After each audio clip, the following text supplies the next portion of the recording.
All right, so what we're doing is the initial burn-in of the Recteq 1250, and they recommend we run 400 for an hour. So I didn't record lighting this thing up from dead, from room temperature, if you will, from off. But I will say that when I dialed it up, turned it on and dialed it up to 400 degrees, it only took about 12 minutes or so, and it was all over 400. And you can see right here, it's showing 403, 404, and I would imagine it'll level off and drop back down. What I've been seeing is the target temp of 400. It'll kind of hover on either side of 400, so it'll go up to about where it is now. And I'm guessing that the auger kind of stops, and as the pellets burn down a little bit, it brings the temp down just under 400, and then the auger cuts back on and adds a few pellets, and then it starts back up again. But so far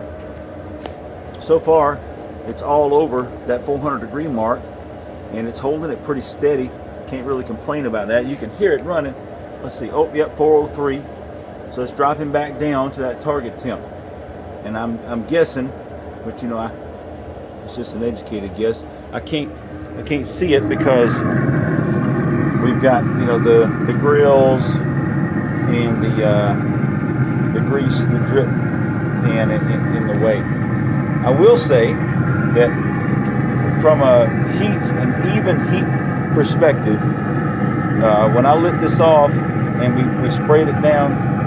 They said spray it down with some cooking spray. I did that. I sprayed the thing down with some cooking spray. I sprayed the sides and up in the back there, all around, and sprayed all over the grills and sprayed all over the lid there. That's what they said to do. I guess that's right. This grease pan, which I'm ultimately going to line with foil. So I'll line it with foil tomorrow before I do a first cook on this. I'll line it with foil so that it's easier to clean up after the fact. But I personally don't want to have to fight with it, so I think adding foil to it is a good thing. So we'll add foil to it. But what I've noticed is, if you see that brown color, it's fairly even. It's a little bit darker on this side than on this side. It's I don't know if you can quite tell that, but what that's telling me is that it's probably a little hotter down here than it is over here. And that's okay. It's good to learn your grill. They've got a thing called the biscuit test. Let me close this down where you can hear. They've got a thing called the biscuit test. Oh goodness, you see right here, just a quick note. I had that grill open there as long as you saw me with it open, and the temp dropped from 403, I believe, down to 245 because I had the grill open. They say if you looking, you ain't cooking. Well, good thing I'm not cooking, because I was looking and the temperature dropped down. But anyway, but look how quick it's recovering. It's coming right back up. 245, 244. Let's see, watch it jump. 249. So even with the lid open, let's think about that in perspective. You got the lid open because you got to add some sauce, or you're basting, or whatever it is you're doing. That you lost your heat, but it's recovering quite quickly back to that target temperature. Now, we wouldn't be cooking at 400 unless we were doing something with steaks or something like that. But like a Boston butt or anything, we would not be cooking at 400. But look at there. We went from the mid 200s and we're sailing past 300 now. So recovery is pretty quick. I'm saying recovery is pretty fast on it. So even if you got to open this thing up and do your thing, it recovers pretty fast. Now back to the biscuit thing. So there's a thing where you lay all these biscuits all across the grill. You light it up, let it get warm, take a look, and the idea is that you can look at the biscuits as you pull them off the grill and see which ones are cooked better or cooked further or whatever, if you will, than the others, to give you an idea of where the hot spots are at.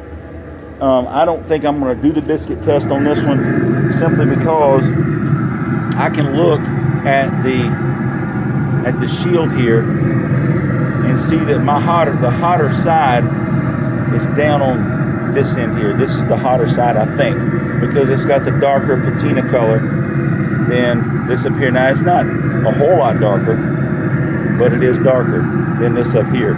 So I'm thinking that the hotter side of my grill is going to be down here on this end. Good to know. Depending on what you're cooking, it's good stuff. Good to know. Look at there. Now we are right back all over 400 degrees. A real quick recovery time. That's pretty impressive that it recovered that fast from the low mid 200s, from having the lid open and everything like that. So honestly, that makes me feel pretty comfortable. If I've got leg quarters in there, I've got some ribs, I got something that I want to take the mop out. I want to mop them down toward the end of the cook. I'm not really worried about losing a bunch of heat. Even if I lose the heat, it's going to recover and it's going to come back to our target temperature. So that makes me feel pretty good. All right, I'm checking out right now. Whole lot more to come. Really excited about this grill. Old Bessie over there, poor thing, she has served me well all these years, but we are going to throw her in our dumpster. We have a dumpster out here in the country, and we're going to have to retire Bessie. And I almost hate to see her go a little sad. A lot of good meals, a lot of good fellowship been had around that girl out there. She's done a real good job for me over the years and for us here as a family. So we'll retire her, and we will now be engaging the 1250. The 1250 here, it's going to be epic. I can't wait. I am so excited. Can't wait to do the first cook tomorrow. Trying to decide whether we're going to do a Boston butt or a slab of ribs or maybe some chicken. I know Saturday, what's the date? Today's Wednesday. Saturday, I'm planning on doing some chicken on this thing, and it's going to be awesome. I'm going to inject it, put some rub on it, all that stuff. We're going to let her ride and see what she does with some chicken. But it's important for us to get these cooks going. We're going to season this thing up, and it's going to be good. I can't wait. All right, y'all have a good night.